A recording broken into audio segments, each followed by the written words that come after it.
இப்ப கூட பெண்களுக்கு பேருதவியா இருக்கக்கூடிய 100 நாள் வேலை வாய்ப்பு திட்டத்தை எப்படியாவது முடக்குறோன்னு ஒன்றிய அரசு முயற்சிக்குது. இவ்வளவு நாளா 100 நாள் வேலை திட்டத்துக்கு நிதியை ஒதுக்காம இழுத்தடிச்சாங்க. இன்னைக்கு அந்த நிதி சுமைய நம்முடைய மாநில அரசு மேல திணிக்க முயற்சிக்கிறாங்க.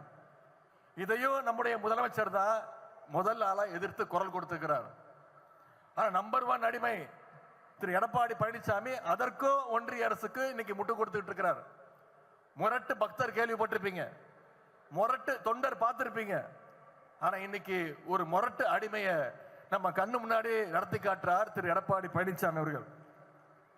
இன்னைக்கு எப்படியாச்சும் தமிழ்நாட்டுக்குள்ள நுழைஞ்சிடலான்னு பாசிஸ்டுகள் கனவு காண்றாங்க. பழைய அடிமைகள் மட்டுமல்லாம இன்னைக்கு புது புது அடிமைகளும் உருவாயிருக்கிறாங்க.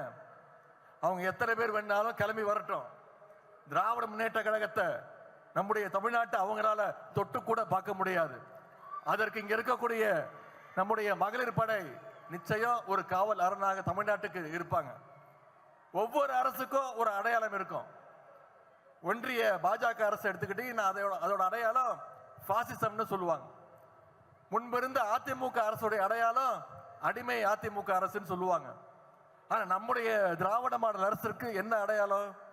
இது முழுக்க முழுக்க மகளிருக்கான அரசுங்கிறதா நம்முடைய அரசுடைய அடையாளம்.